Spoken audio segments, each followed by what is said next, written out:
পক্ষে দেলুটি ইউনিয়ন কর্তৃক আয়োজিত দাঁড়িপাল্লা প্রতীকের প্রার্থী 11 দল সমর্থিত জামায়াত ইসলামী মনোনীত জননেতা মাওলানা আবুল কালাম আজাদ সাহেবের আজকের এই নির্বাচনী সভার সম্মানিত সভাপতি, সম্মানিত সর্বস্তরের জনতা, যেহেতু এরপরে প্রধান অতিথি বক্তব্য রাখবেন, আমরা কথা না বাড়িয়ে সংক্ষেপে কয়েকটি কথা বলে শেষ করতে চাই। প্রথমত হলো এই 12ই ফেব্রুয়ারি নির্বাচন জাতির এই গুরুত্বপূর্ণ সময়ে অনেক বেশি গুরুত্ব রাখে আগামী জাতীয় সংসদ নির্বাচন। এ ব্যাপারে আপনারা একমত তো? আজকে যারা উপস্থিত রয়েছেন, আমি মনে করি এই এলাকার সবচেয়ে দায়িত্ববান ব্যক্তি, গুরুত্বপূর্ণ ব্যক্তি এখানে উপস্থিত রয়েছেন। মহিলাদের পক্ষ থেকেও ঠিক অনুরূপ দায়িত্বশীল ব্যক্তি এখানে উপস্থিত রয়েছেন বলে আমি মনে করি। আপনাদের মাধ্যমে আপনাদের পরিবার, পার্শ্ববর্তী জনসাধারণের কাছে এই মেসেজটুকু পৌঁছে দিবেন। আজকের যা শুনছেন, প্রার্থী যা বলবেন, এই দাবি রাখতে চাই। আমার ভোট আমি দেব, যাকে খুশি তাকে দিব, এই স্লোগান আজকের নতুন নয়, কিন্তু আজকের এই প্রেক্ষাপটে আমার ভোট আমি দেব এটা অবশ্যই সত্য কথা, কিন্তু একটু বিবেচনা করে দিতে হবে। দেশ এবং জাতির জন্য, আজকের এই স্বাধীনতা সার্বভৌমত্ব রক্ষার জন্য দেশ কোন পর্যায়ে গিয়েছিল, কিভাবে আসছে, ব্যাখ্যা আমি দেব না, কিন্তু আমরা স্পষ্ট দেখতে পাচ্ছি এদেশের সাধারণ মানুষ এবং বিশ্ব মিডিয়া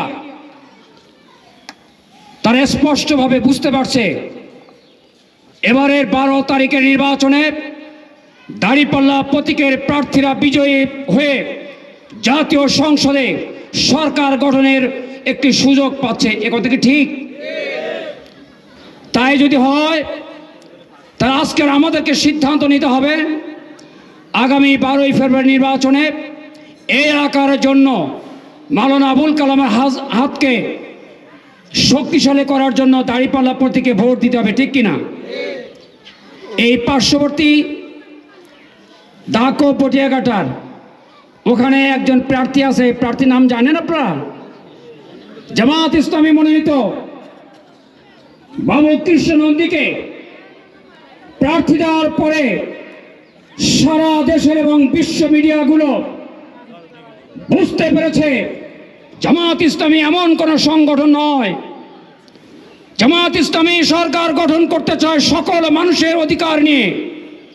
জামায়াত ইসলামী সরকার গঠন করতে চায় অতীতের সকল কিছু ভুলে গিয়ে দেশ রক্ষার জন্য, স্বাধীনতা রক্ষার জন্য আমাদেরকে অতন্ত্র প্রহরীর ভূমিকা রাখতে হবে। সেই সিদ্ধান্ত নিয়ে জামায়াত ইসলামী হিন্দু মুসলিম সকল শ্রেণীর ভাইদেরকে নিয়ে দেশ গড়ার কাজে আজকের একটি অঙ্গীকার করেছে। 11 দল একমত হয়েছে। দেশ যে পর্যায়ে গিয়েছিল সেখান থেকে যদি হেফাজত করতে হয়, সুন্দরভাবে গড়ে তুলতে হয়, দাঁড়িপাল্লা এবং অন্যান্য 11 দলের প্রতীককে বিজয়ী করতে হবে। প্রাণপ্রিয় ভাইয়ের আমার, আমি বলতে চাই আজকের মা বোনদের উদ্দেশ্যে একটি কথা বলবো। সেটি হলো, তাদের ভোট অত্যন্ত গুরুত্বপূর্ণ। আমরা হিসাব করে দেখেছি এই এলাকায় মাত্র 2000-এর মতো বেশি পুরুষ ভোট আর 2000-এর মতো কম ভোট হচ্ছে মহিলা। 4,23,000 সামথিং ভোট রয়েছে। তাহলে এই সংখ্যক মহিলা ভোট, ঘরে বসে থাকার কোনো সুযোগ নেই। আমি প্রথমে যে কথাটা বলেছিলাম, দায়িত্বশীল ব্যক্তি এবং মহিলারা রয়েছেন, তাদের দ্বারা এই অঞ্চলে দাঁড়িপাল্লার হাতকে শক্তিশালী করতে হলে সকাল সকাল ভোট কেন্দ্রে যেতে হবে। সন্ধ্যাবেলায় বিজয়ী হয়ে বীর বেশে দাঁড়িপাল্লাকে বিজয়ী করার জন্য আপনার প্রচেষ্টা চালাবেন ইনশাআল্লাহ। আমি শেষে যে কথাটা বলতে চাই, আস্তে আস্তে শুনলাম এ এলাকায় সুপেয় পানির খুব অভাব রয়েছে, এ এলাকায় রাস্তাঘাটের সমস্যা রয়েছে, চিকিৎসার সমস্যা রয়েছে, মসজিদ মন্দির জরাজীর্ণ অবস্থা রয়েছে। এই বিষয়গুলো প্রধান অতিথি যিনি আজকের প্রার্থী তিনি কথাগুলো বলবেন।